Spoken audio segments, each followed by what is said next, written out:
Today, peace-loving Chinese people are making the world a better place.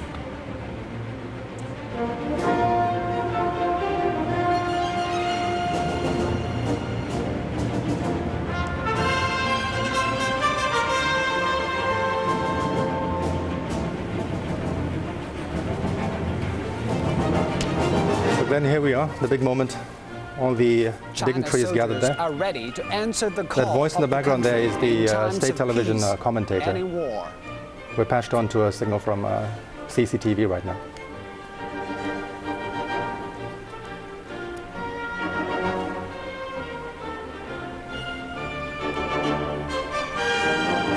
Guns are waiting to give the salute at the south side of the Tiananmen Square.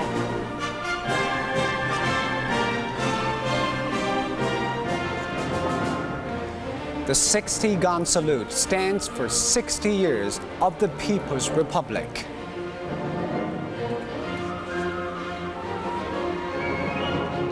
To the east is the National Museum. It exhibits trace 5,000-year history of China.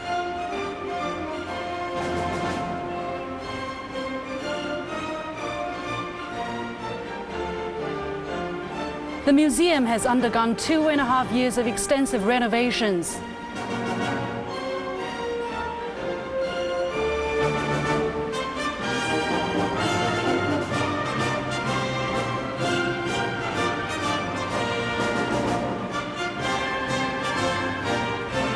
Now we're seeing the model workers on the viewing platform. They represent the best of millions who helped make this country what it is today.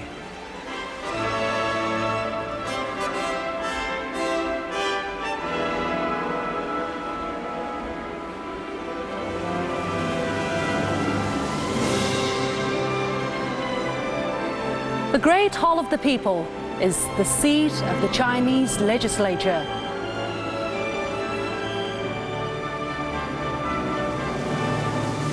The annual session of the China's National People's Congress is held in here.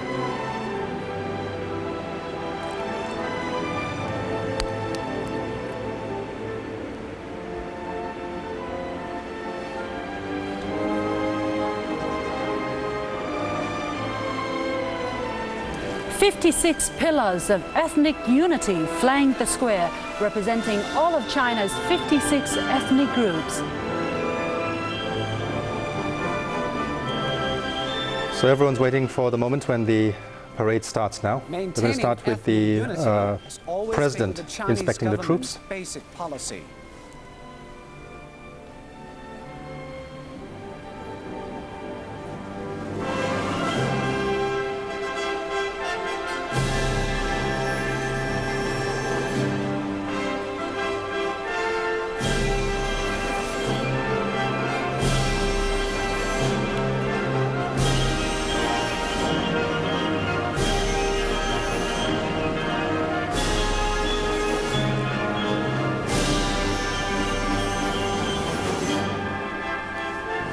There are the clouds that are high. They've lifted, perhaps by seeding.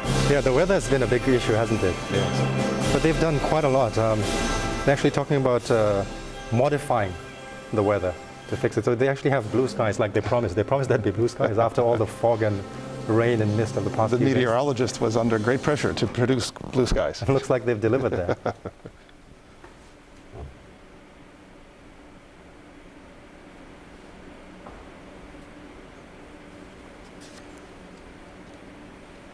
They've been using this technology called cloud seeding, where they actually induce rain and they have the skies cleared up in time for this. They did this during the Olympics last year. That's right. And that's right. This one has been a massive operation, apparently, to get this ready. They managed to do it. It shows the power of the state even to control the heavens. Yeah, that's right.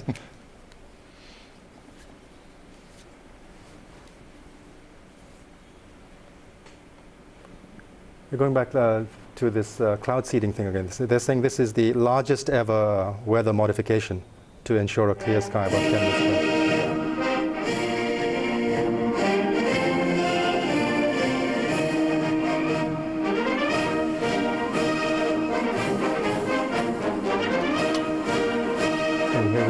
President Hu Jintao. Now the leaders of the party and the country are arriving at the Tiananmen rostrum to celebrate the nation's 60th birthday with its people.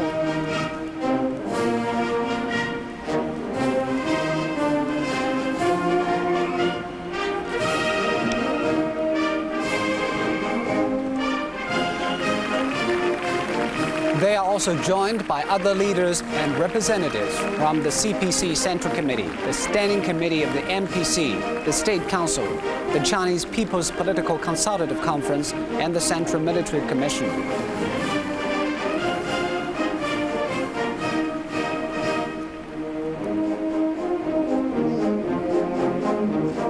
Premier Wen Jiabao there on the left.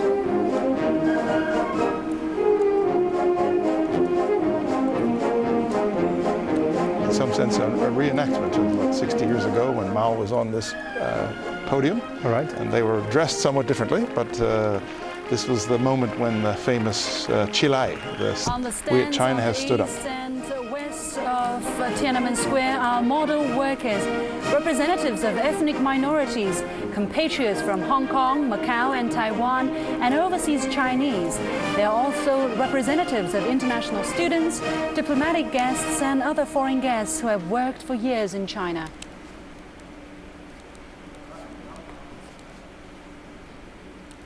The ceremony is presided over 庆祝中华人民共和国成立60周年大会，现在开始。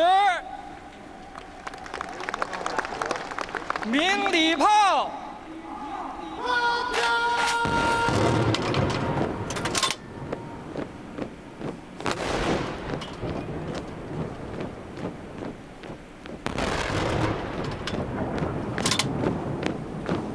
The flag-raising ceremony begins here at the monument to the people's heroes. On the front side is an inscription in Chairman Mao's handwriting. On the back is an article drafted by Chairman Mao, rendered in the calligraphy of Premier Zhou Enlai.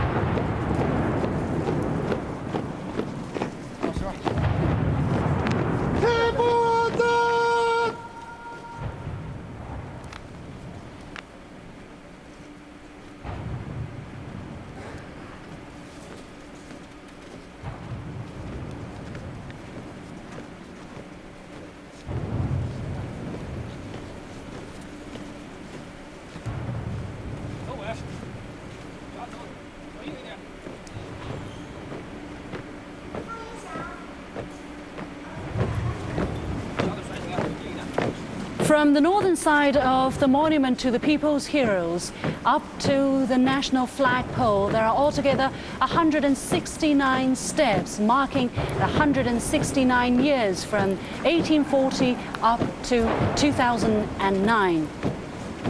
On October the 1st, 1949, Chairman Mao Zedong pressed the button to the flagpole. The new flag rose over Tiananmen Square for the first time. The job was then handed over to two Beijing workers. In 1969, soldiers with the Beijing garrison were entrusted with the task. In 1982, the honor went to a squad from the Beijing Armed Police Corps, and the flag-raising ceremony became a formal ceremony. A good flag carrier or escort must undergo strict training. This includes posture, gaze, and folding. Honor guards must be between 1.8 and 1.9 meters tall. There are all physical requirements concerning their body proportions.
For those who have just joined us, we're watching the celebrations in Beijing, the beginning of the ceremonies to mark the 60th anniversary of the founding of the People's Republic of China.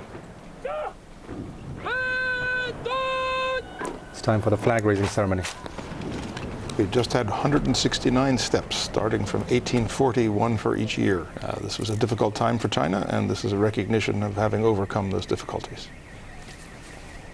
It's all about precision today, isn't it, Glenn?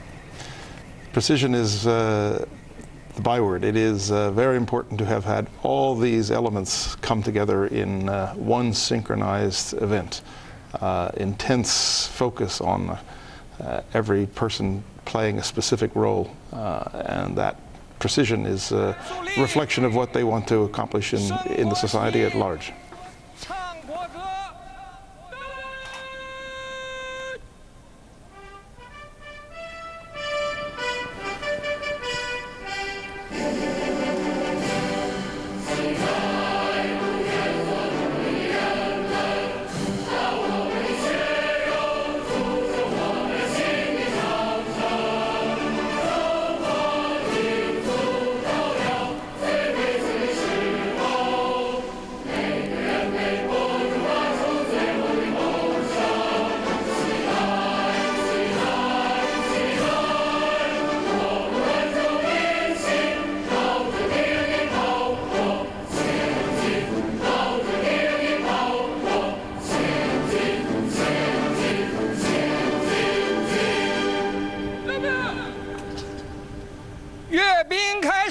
Now the parade begins.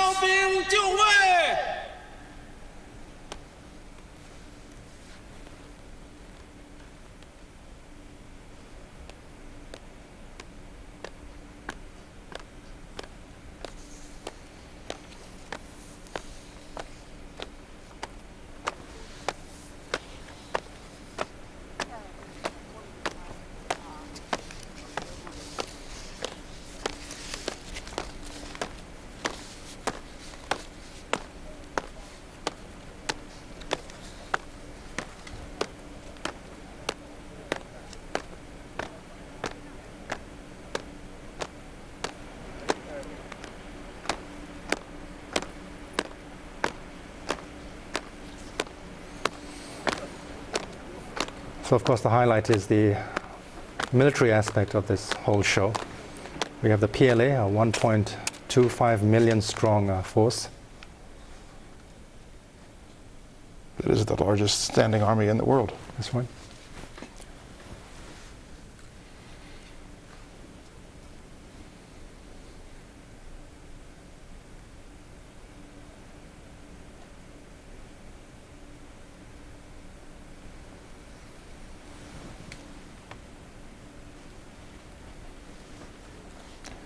The PLA today is supposed to unveil 6 weapon systems, including new generation jet fighters, ballistic missiles. We have 200,000 soldiers marching in 56 formations. It's 56 symbolic in representing each of the officially recognized ethnic nationalities in China.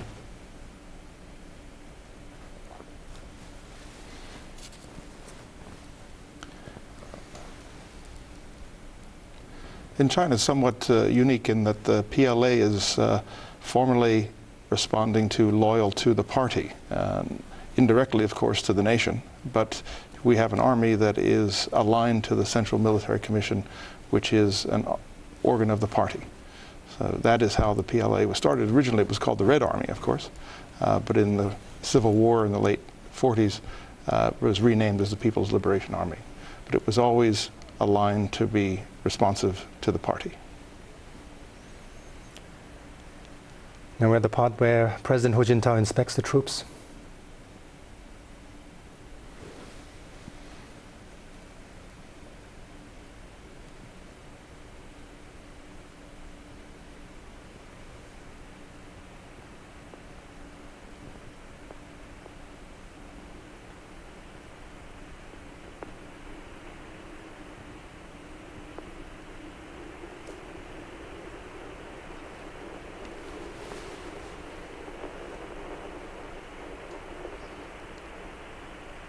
Again, I can't help talking about the skies there. Blue skies. Even the heavens are smiling on this parade. Mr. President, 受阅部队准备 troops 完毕， are ready. 请您检阅 Please review 阅兵 the 总指 military 挥 force. 方峰辉 Commander of 开 the 始 military parade. 是。 Now proceed.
Greeting to the leader.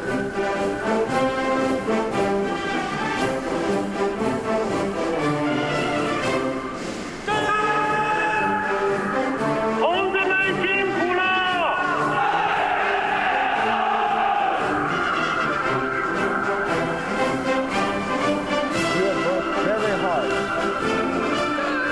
From the soldiers, serve the people.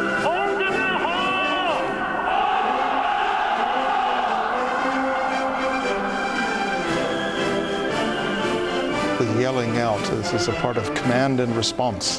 This is also a show of unity between leaders and their soldiers. That's right. He asked them if they've done their duty. And they yelled back, they're going working hard, and they serve the people.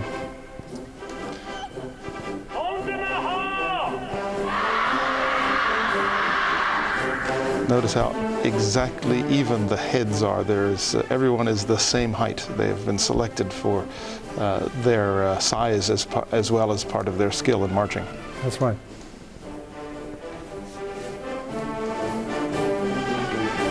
We've seen during the rehearsals how they use a piece of string to make sure everything is just perfect.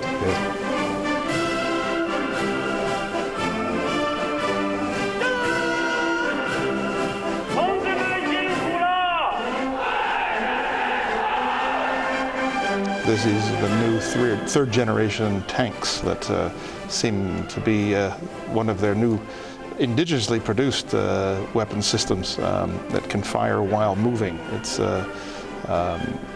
quite the standard of the rest of the world. That's right.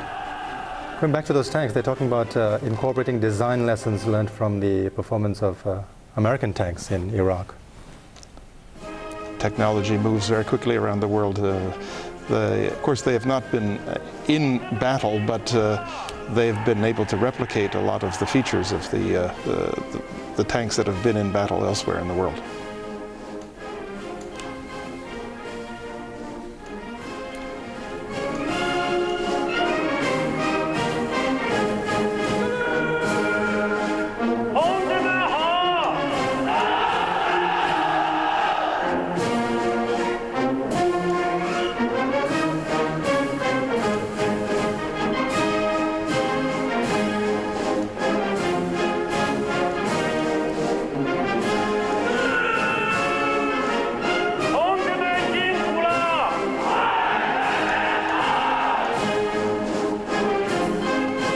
In previous years, there's always been a predominance of the Army, but in this year they have brought more units from the Navy and the Air Force. And the Air Force, that's right. Also, a unit that is responsible for strategic nuclear weapons and counterterrorism.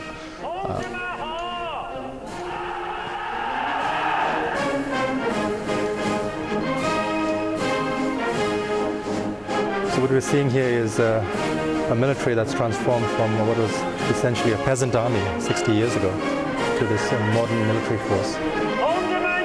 60 years ago, the soldiers were carrying guns and weapons that they stole from the enemy.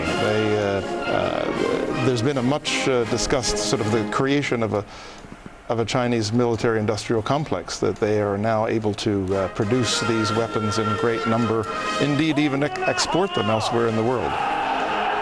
So they don't want to be reliant on purchasing foreign military, even though a lot of what they've received over the past 20 years, of course, has been bought from the former Soviet Union. It was rather an oversupply there. But now they're actually creating their own and not relying on foreign purchases. There'll be a lot of keen eyes watching in the West today as to what they've got on display here. But Glenn, you're talking about this being largely an untested army. It hasn't actually been in a war as such. And the cynics would point out that while this is a display of China's military power as such, this is a parade, and everything here has been rehearsed. But using these weapons and using this sophisticated armory in actual warfare is a different thing. It's quite another matter, indeed. This is where the uncertainties really lie. It's clear that they have objective firepower, they have military scale, but well, may say fortunately it's not been tested, but in fact under conditions of actual war, of using these weapons, the question especially around the command system, this tends to be a very top-down authoritarian society and culture. People do what they're told. But in many situations in modern warfare, units on the ground have to think quickly and solve problems. And the question lies as to how effective they would be in actual conditions of warfare. They're just talking about conditions of informatization. The new wars are cybernetic wars. So this is a new dimension, which of course is not clear here, but the nature of war is changing fast in the world today. And they have reached a plateau here of extraordinary strength, and they're showing the world that they have achieved this. We don't know where they're going from here.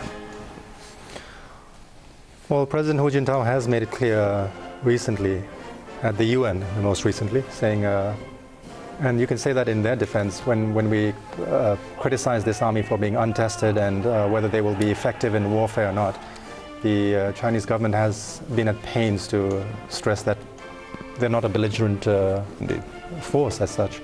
And they're interested in peace, they're interested in stability. He was talking about, Hu Jintao was talking about banding together and ridding the world of nuclear weapons. So.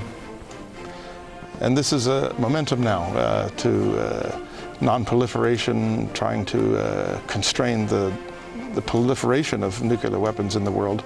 1964 is when China first exploded its atomic bomb and joined the nuclear club, and but has acted quite responsibly, and I would think over the years in terms of certainly non-use, and they've made it clear that they would never have first strike intentions. That's right. But they perceive it as an important kind of deterrence.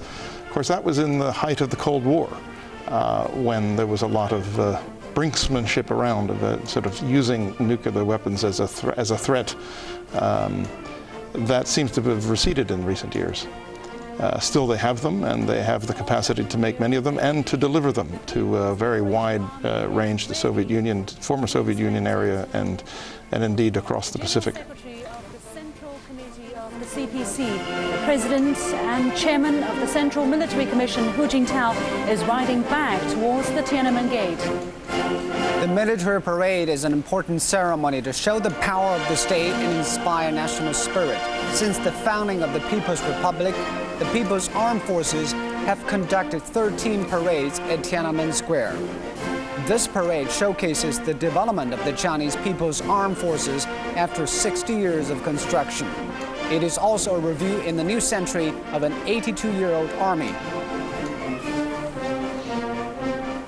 On October the 1st, 1949, Chairman Mao Zedong announced to the world the People's Republic of China is established. The People's Liberation Army attended the ceremony and stood for the review of state leaders. The army, under the guidance of Mao Zedong, has fought for 22 years to establish a new China. On October the 1st, 1984, the chairman of the Central Military Commission, Deng Xiaoping, inspected the military. The third plenary session of the 11th CPC Central Committee brought China into a new age of reform.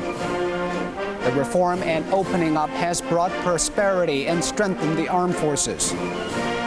The military parade on China's 35th anniversary showed the world the result of reform and opening up and the new appearance of the army. On October the 1st, 1999, President Jiang Zemin inspected the military. The People's Liberation Army had implemented President Jiang's thoughts on building the national defense system and the military forces. It had integrated the concept of to be able to win and to always be the people's army. The military parade on the country's 50th anniversary showed China's military achievements in modernization. In the 21st century, President Hu Jintao, General Secretary of CPC and Central Committee and Chairman of the Central Military Commission, had paid great attention to the state security and development strategy, insisted on Deng Xiaoping theory and the Three Represents concept. They have set the scientific outlook on development as the guide for national defense and military construction, kept in mind the historic mission for the Chinese People's Army in the new century, and accelerated China's military reform ready for combat. They have kept on with the education of the armed forces to be loyal to the party, to love the people, to serve the state, and dedicate themselves to the historic mission. Under the leadership of the party, the People's Liberation Army has gone through 82 glorious years. It has also always insisted on serving the people and adapting swiftly to the military changes in the world.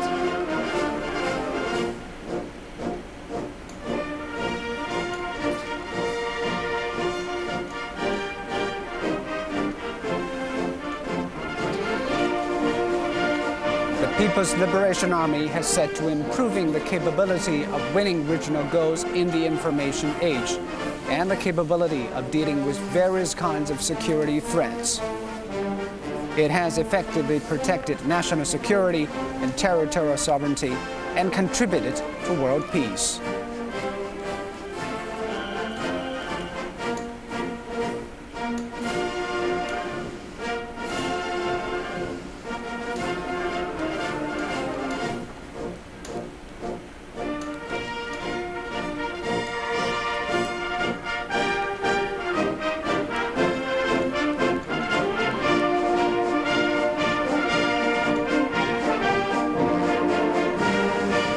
So after this, we're going to hear a speech from President Hu Jintao, and that will be followed by the main feature, the military parade.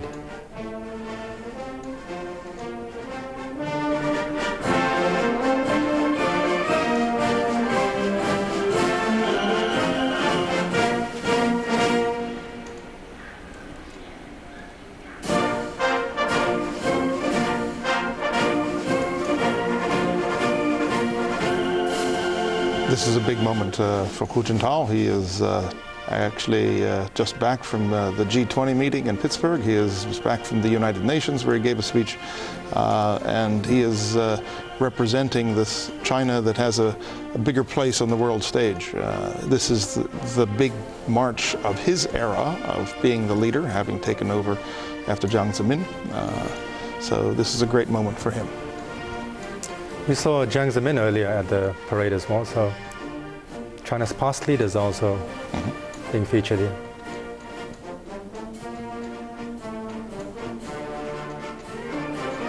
Of course, the last time we watched something like this was the man riding on the open-top vehicle was Jiang Zemin. Right, in '99.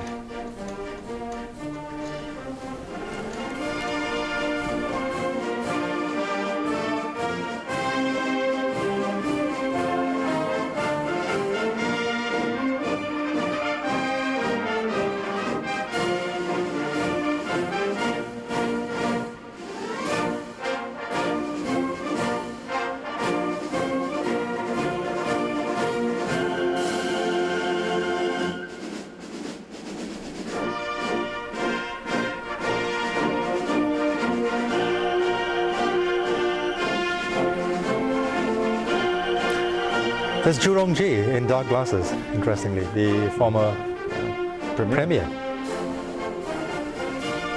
An author of the Reform and Opening Package, based in part of the Shanghai group under Jiang Zemin. That's right, he was China's economic czar, mostly responsible for all the implementation of all the opening up of China's and especially the negotiating China's entry in the WTO, putting China in a position to be competitive with world enterprises. That he felt was the most important force for reform internally, was making China competitive globally.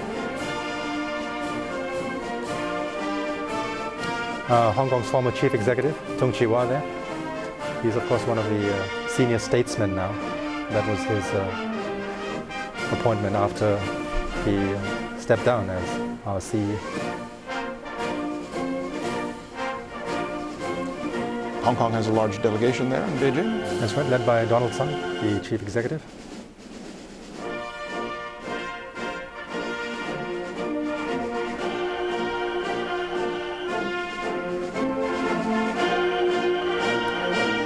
It's very significant how state television shows the people it deems important enough on a national standing. That's right.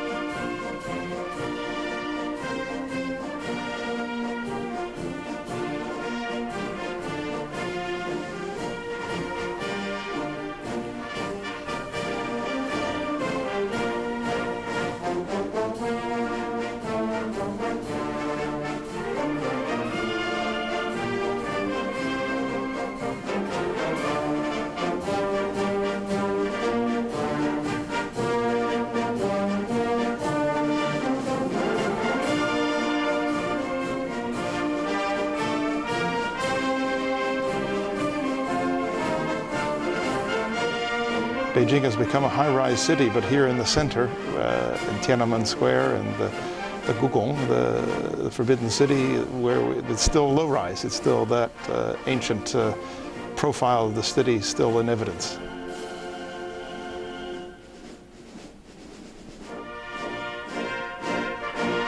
Perfect for parades. Indeed.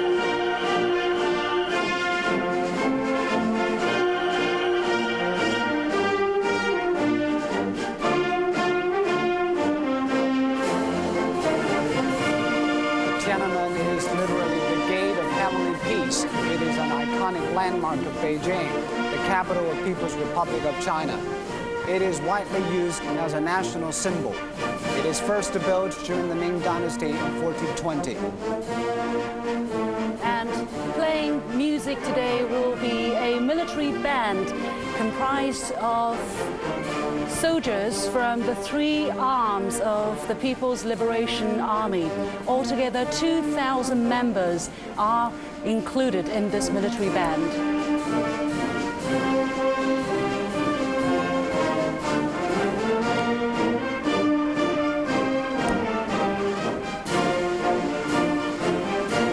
In a short while, President Hu Jintao is about to deliver a speech.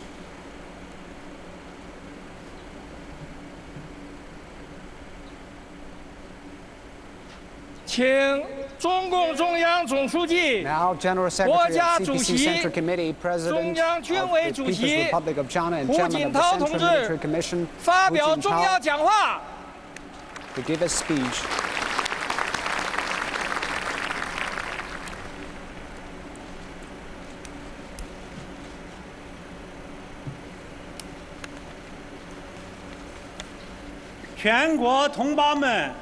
Fellow countrymen, comrades, and friends.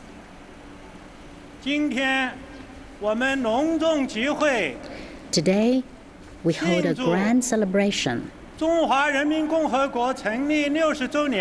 the 60th anniversary of the founding of the People's Republic of China.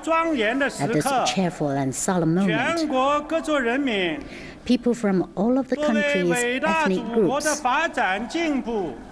are extremely proud of our great nation's development and progress. and are confident of the Chinese nation's bright prospects on the road to revival. On behalf of the CPC Central Committee, the National People's Congress, the State Council, the Chinese People's Political Consultative Conference, and the Central Military Commission, I hereby pay tribute to all the revolutionary pioneers of older generations and martyrs who made great contributions to realizing national independence and liberation of the people, the country's prosperity and strength, and a happy life for the people.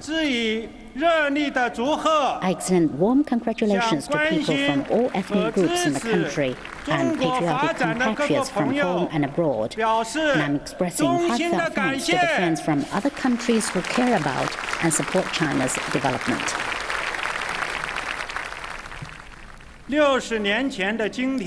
60 years ago this day, the Chinese people achieved the great victory of the Chinese Revolution after more than 100 years of bloody struggle.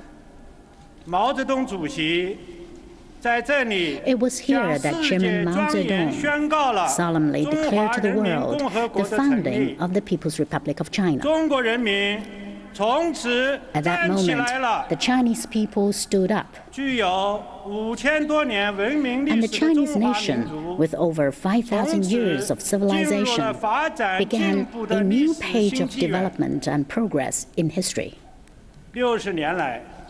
In the past 60 years, with the three generations of party leadership, with Comrade Mao Zedong, Comrade Deng Xiaoping, and Comrade Jiang Zemin as the core, and with the leadership of the Central Committee formed after the 16th National Congress of the CPC, with the hard work and wisdom of all ethnic groups of the country, the Chinese people have joined hands to overcome great hardship and made great contributions that have been recognized by the world, and proved our perseverance and endurance.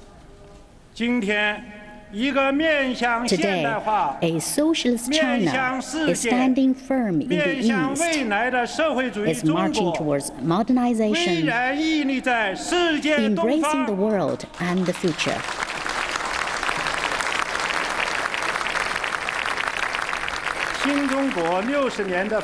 The 60 years of development of New China has proved that only socialism can save China.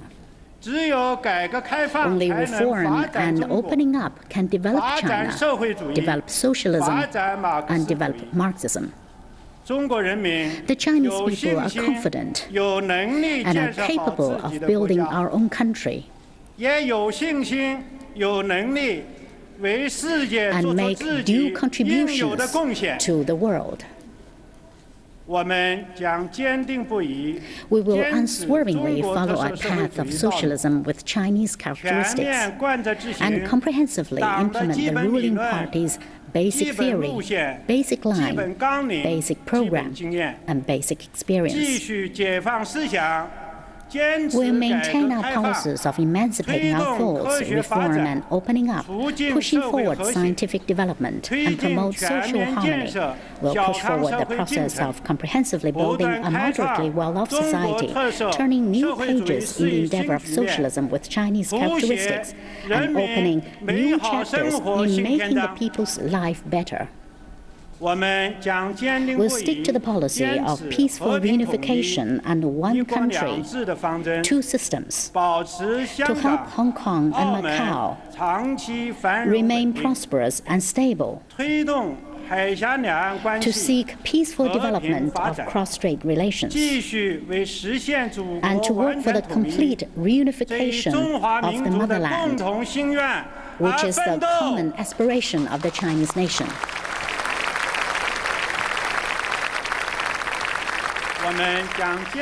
We will unswervingly maintain an independent foreign policy of peace. We'll follow a path of peaceful development, and seek a strategy of win-win cooperation based on the 5 cardinal principles of peaceful coexistence, will develop friendly cooperation with all nations.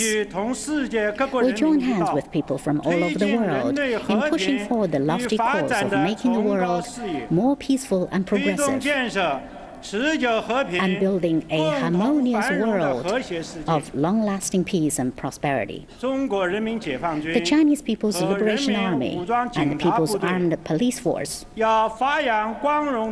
should uphold their glorious traditions, build up their own strength, and fulfill their missions effectively, so as to make new contributions to safeguarding national sovereignty, security, and territorial integrity, as well as world peace. History has shown us that the road ahead will not always be as smooth as what we expect.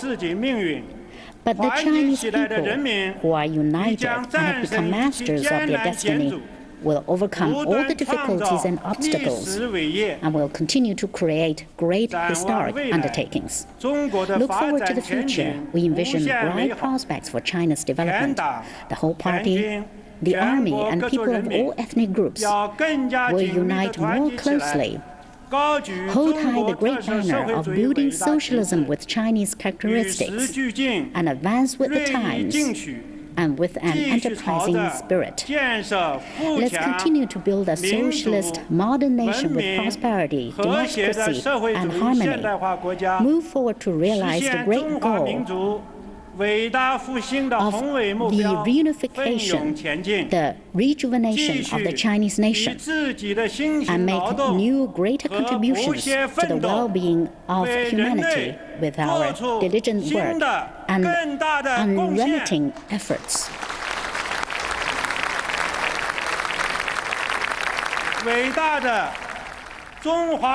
Long live the great People's Republic of China. Long live the great Communist Party of China. Long live the great Chinese people.